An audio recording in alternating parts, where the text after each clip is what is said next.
I think what I find most fascinating for us to begin this conversation with is your love for live performance. So, having said that, you just came off tour, so I want to get a sense of firstly how that tour came about, reclassified, and what your experience was going on that kind of extensive tour. Right.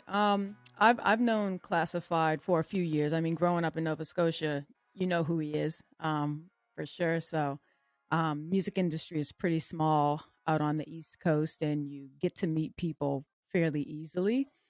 So we had made a connection years ago, and knew each other, worked together just briefly, back a few years, and I think uh, we were at a point where what we were doing kind of met in the middle. He was trying to start doing this acoustic type live show instead of, the DJ sets and band sets that he was used to doing. He wanted to try something new, and I was in the midst of doing the same thing. Just discovering a new acoustic sound and really just trying to be out there with me and the keys and express myself in a more intimate way. So yeah, it just kind of happened that we were kind of moving in the same direction, and he called me up earlier this year and asked if I would like to join the tour, and I was like, yeah, of course, sure.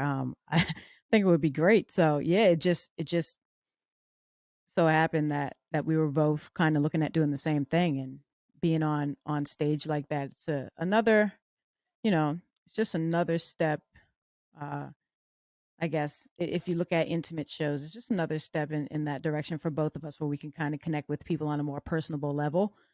We can really share our stories and talk about our music from a more organic place. And, it was cool to see how that translates across the country. Absolutely, absolutely. And what was your experience? Now, I understand this is not your first time. You might have been on tour, but what would you experience playing that many dates? You guys were gone for quite some time, but what did it feel like being back on the road and playing that many dates? It felt amazing going into it. I was pretty nervous just because I knew I was going to be in some new markets. People never heard of me or know what I'm about.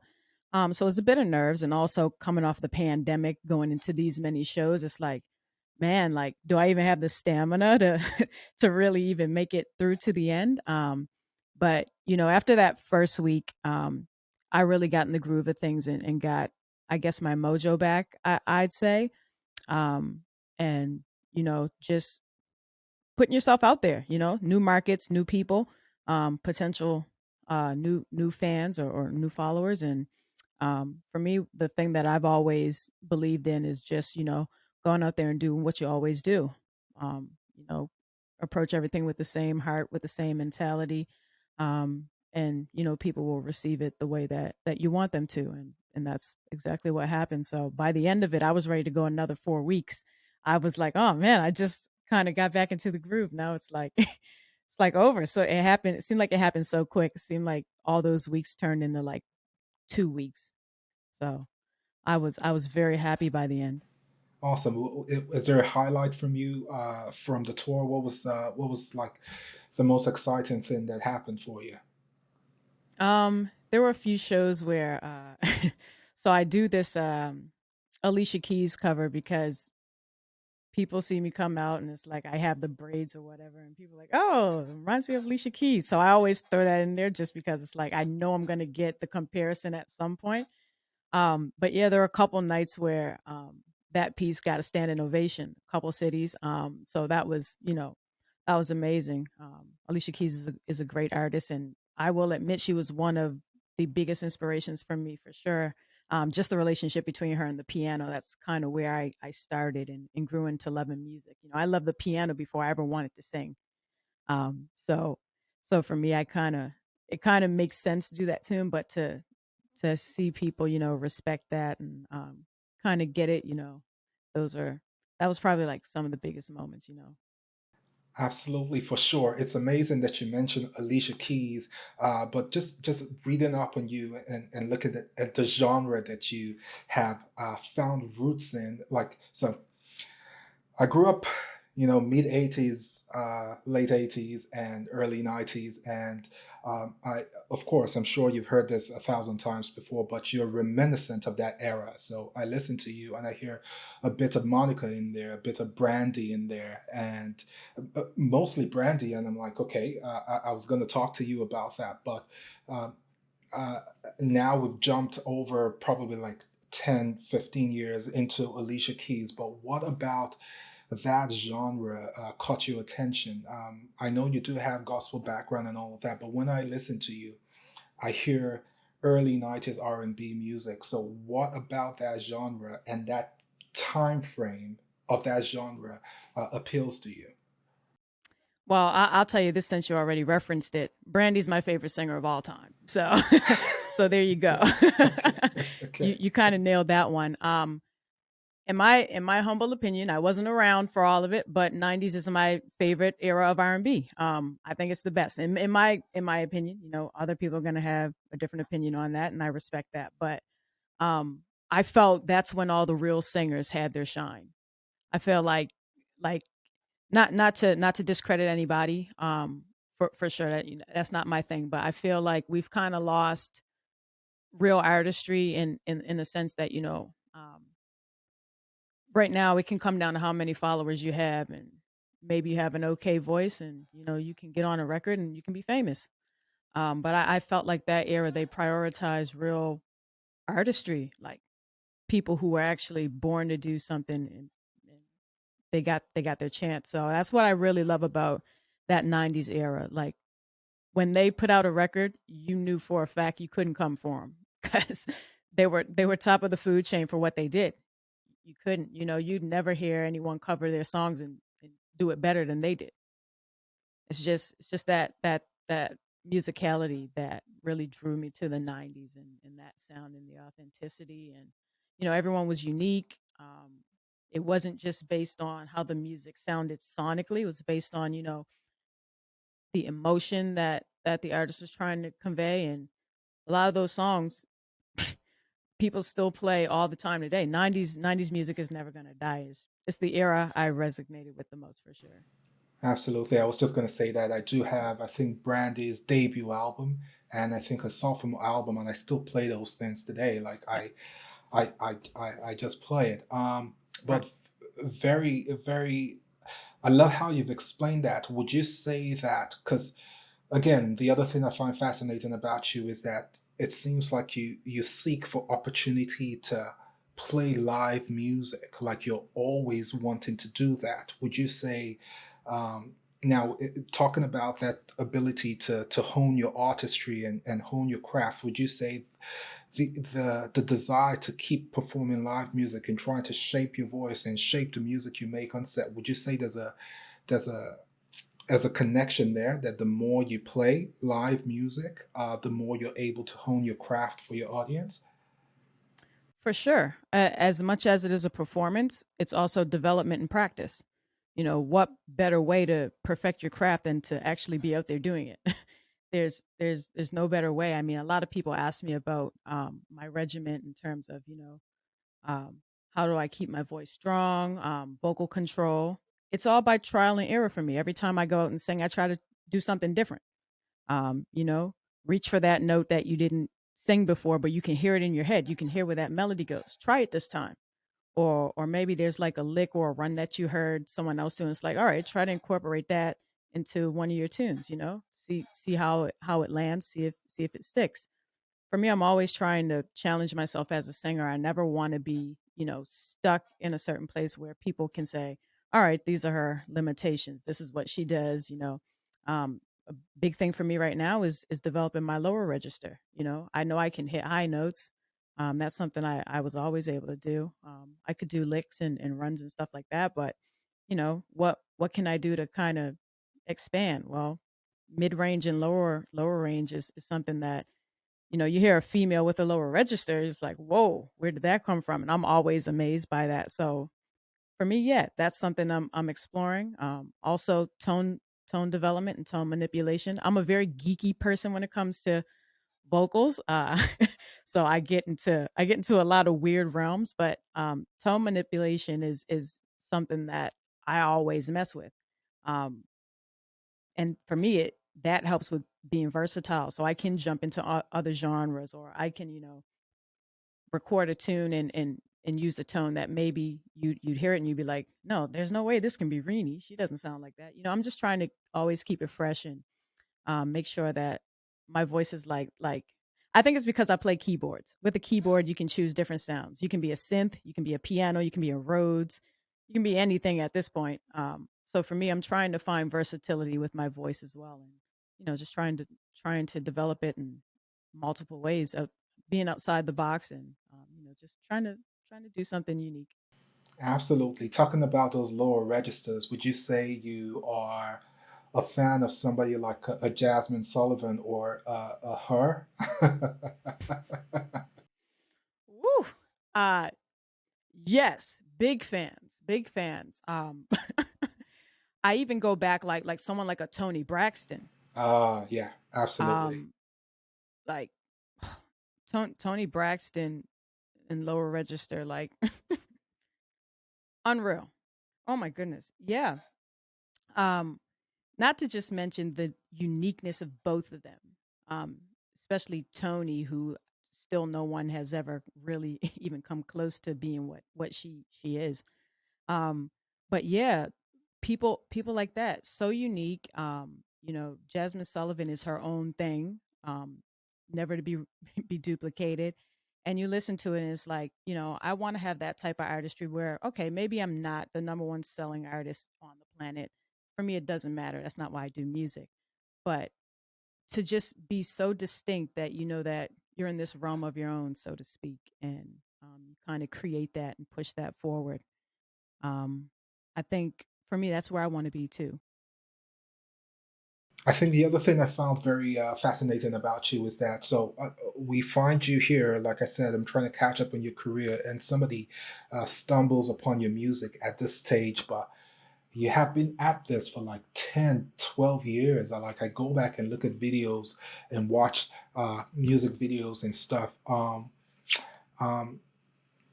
I talk to artists and independent artists. I'm always very fascinated to know what keeps you, because I think at the point where people get the desire to get into music, before they find their voice and before they get a philosophy of how the industry works, everybody wants to be like a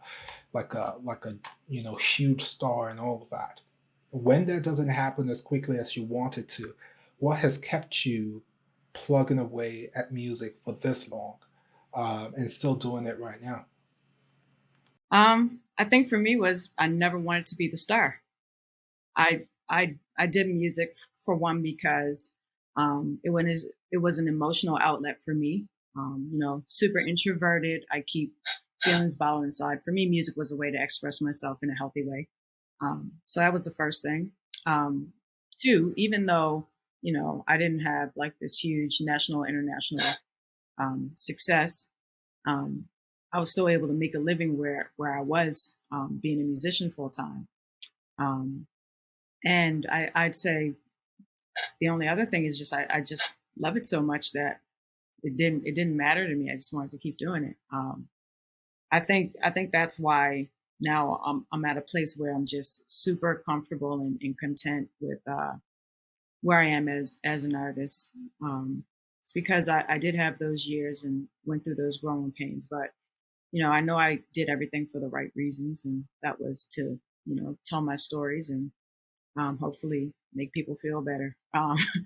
At the end of the day, a lot of it sounds cliche, but I've never been someone who really cared too much about other people's opinions. Always kind of lived my life with the idea of being happy is the most important thing. For me, that's pretty much what what I've done. Just done things that prioritize my mental health and my happiness and went for it that way.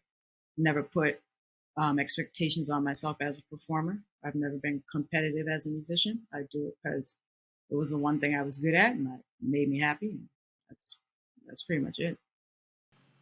Yeah, I'm gonna push farther though. Like I hear you, and it's Yeah. great. I think I also watched. I think it's was it "Love Trumps Money," a song of Hmm. yours. Is it correct? Yeah. So Yes. I understand the philosophy of what you're saying.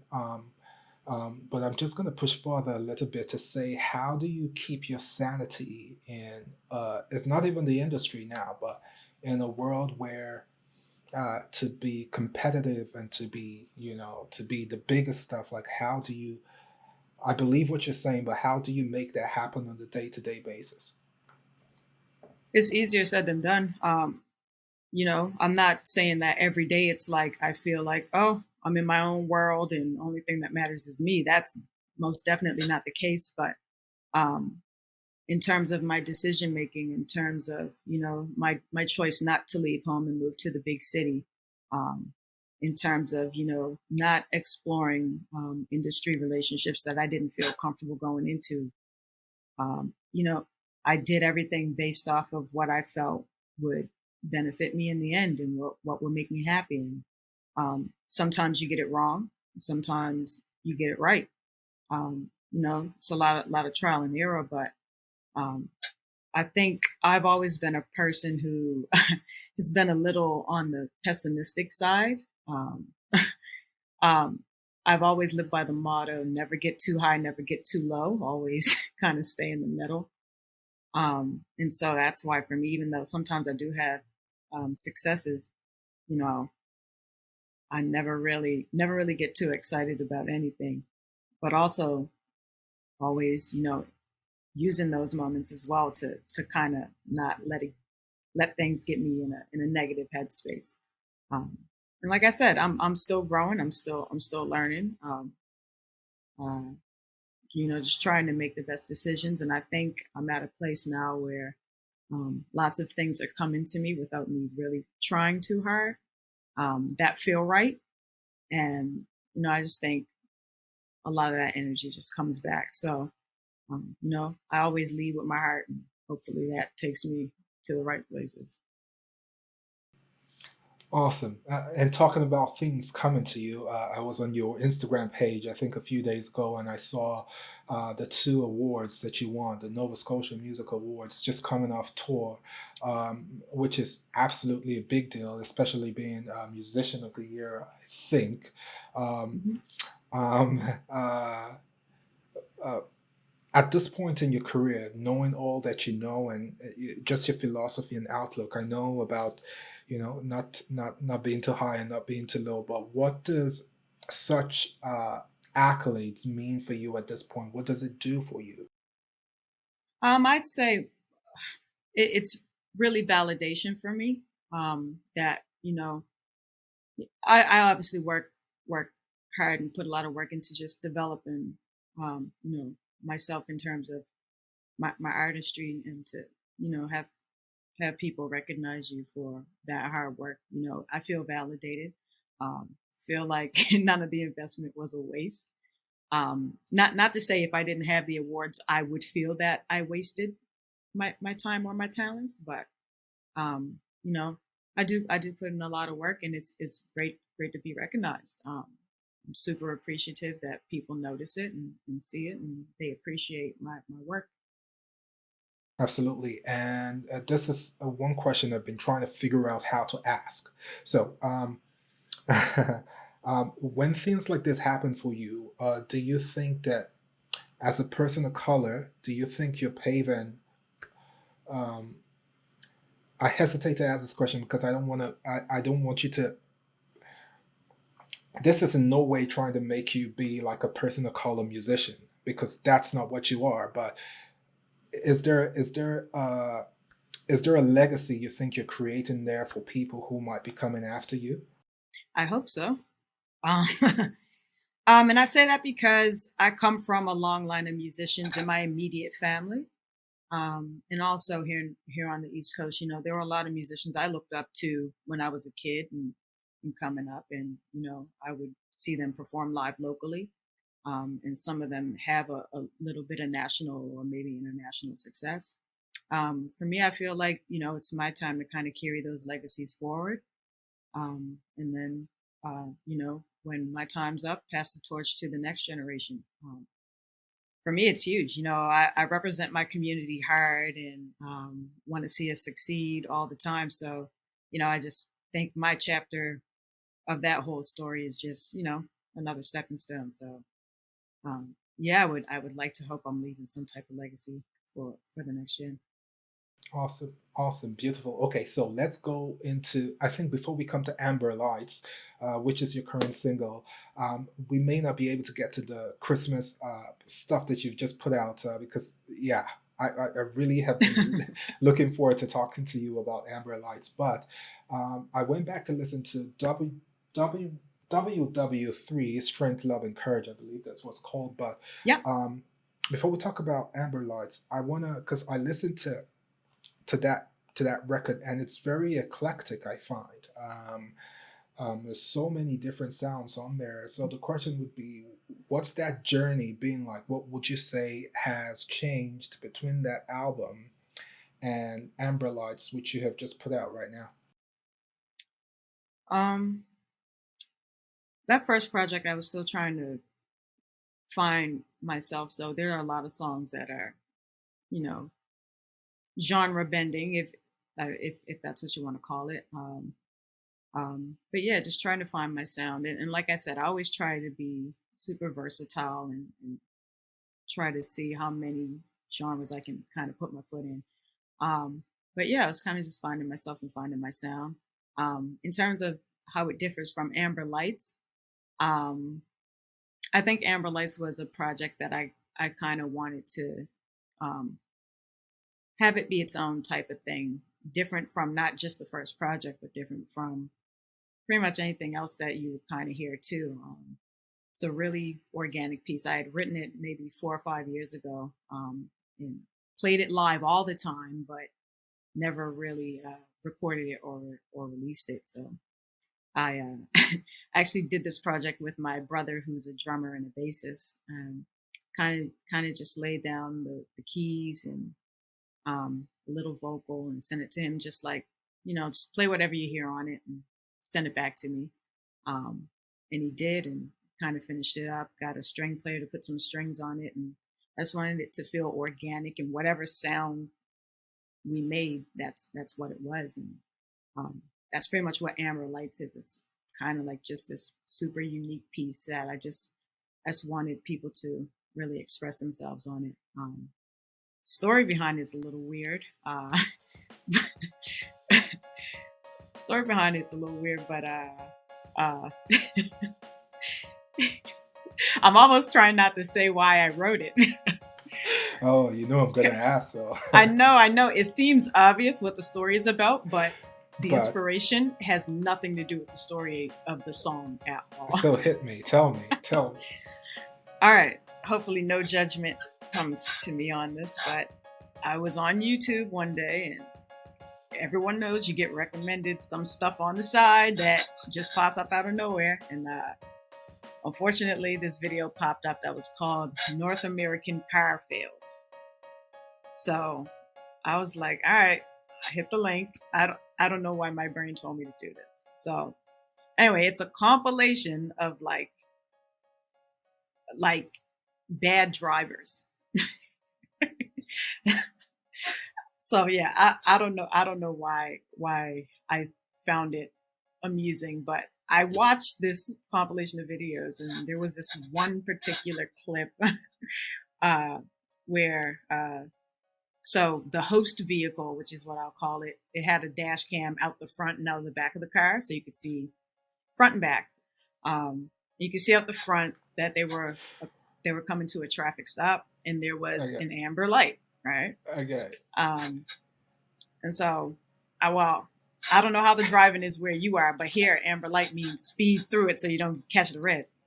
And unfortunately, for the driver behind our host vehicle, he assumed what I thought, that the car was going to speed ahead, but no, the host vehicle stopped and slowed down like they're supposed to, like the law says. And yeah, well, the car behind was trying to squeeze it. Yeah. And so, yeah, after that, I was like, I don't know. I just went, and wrote this song called Amber Lights. It happened like in 45 minutes. I wrote the lyrics. It was crazy. So yeah, it inspired me, but yeah, it has nothing to do with the actual song. Wow. That's Yeah. I Look at don't me here. I was getting ready to ask you all about love and relationships and has stuff. Oh, nothing to do with it at all. gotcha. You threw me off there. Yeah. Um, but is that the first time having something like that? Like, is that the first time you've done that with music? To take something that you find and see a way to bend it to your will? Yeah, most of my songs are actually written like that. I rarely ever write about my personal experiences, which is weird because I'm such an emotional performer. You would think like a lot of the songs had direct ties to actual stories about me, but I've always been a person who likes to, create stories. Um, I mean, I guess if you put it all down in a nutshell, it's kind of like creating audiobooks. That's how I interpret it. If you understand what I mean by that, a lot of my stuff is is inspired from stories I've heard or seen on television, or like the Amber Lights, videos I've seen that certain words, certain objects trigger me, and I try to figure out how I can, turn that into a story.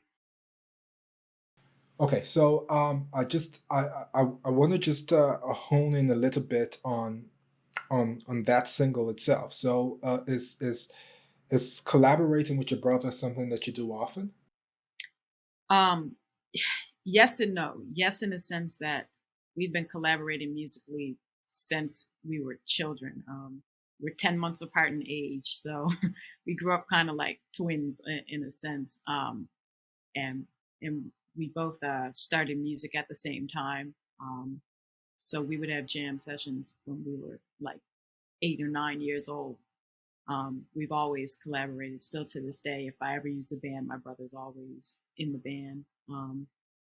I always send him stuff to listen to, just to get his opinion. But uh, we've never really collaborated except for one other time for a CBC project, where it's like, just me and him doing everything. So this is pretty much like uh, one of the first ones that everybody gets to hear.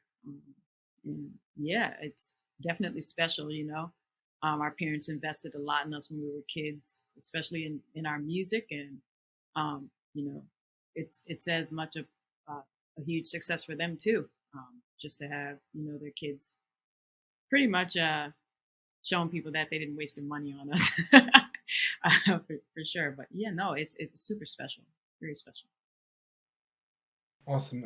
I just love I love when I see these collaborations happen. So one of the I think basic questions I ask artists is that so as a creator you envision something in your mind, um, and then you go about creating it. When you are done with that piece of art or music, in your case, um, how close do you think that you came from what you initially imagined to what you created in Amber Lights? How close do you guys think you guys came? I don't know if I came close at all to what I envisioned initially. I think I went in the complete opposite direction. Um, and that's because, when I sent my brother the initial demo, I was just like, play what you hear. Um, and what he's gonna play is gonna be completely different from what I would have imagined he would play. Um, I just I didn't want to, um, you know, control his end of things too much. Um, Kind of like if you go in to get a tattoo, you'd say, okay, this is the idea, um, and then you let them interpret that in their own way of making art, and they execute. I wanted it to be that same type of process where it's like, all right, you play drums, you play bass. I don't really play at the level you do, so I'm not going to nitpick you, but I'll send you the idea and let you create based on that. So it was really just organic in that sense, and the way the way the song was written was very unique. Um, uh, and I just kind of wanted that song to kind of blossom into its own thing, and be more of an art piece, instead of um, a super statement piece. I didn't make it so that it could be um, a top 40 radio single. I didn't make it to go on my next album. I just wanted it to be an art piece where people can be like, okay, this is something.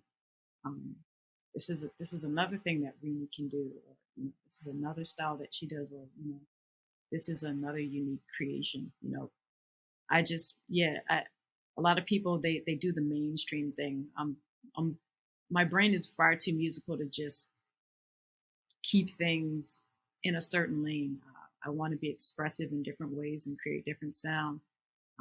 And so, no, it's nothing what I imagined it to be, but it is what it is. It's the thing that me and my brother kind of created and brought to life. Awesome. And I was just going to ask you if this was part of a bigger project, but you just answered that question. It's just a standalone Hmm. single that you Yeah, felt the need to put out, right? yeah, yeah. I have no plans of putting on an album or an EP. It just exists in the world for people who, yeah. Uh, Yeah, and I think for me too, especially after coming off the pandemic, like I've been doing so many different things, and studio work. Um, I've been doing so many different things. I'm like, people really never get to see other sides of me. For me, that's super important. I want people to be able to look at me and say, "Oh, yeah, she's a very versatile and creative type artist." Of course, when I do release a project, it will be cohesive and it won't be like the first project or these ones. I think I have a good idea of what I'd like my so-called sound to be, and looking forward to creating some new stuff. Awesome, awesome. And not to put you on any spot, but how long do you think you're going to take before you put out like an album, beside what you have done for Christmas now? Late spring, late spring 2023. I've already started. That's why I'm saying that. Yeah, already started. Some cool collaborations as well. So yeah, it's exciting time. I mean, the Christmas project's coming up. That's been done for the whole year now. But yeah, no, it's great to finally be off the road and get to really focus on the new stuff and finish it up. Awesome. And when you talk about collaborations, is that across the country or you're keeping it an East Coast kind of stuff? No, across the country, across the border.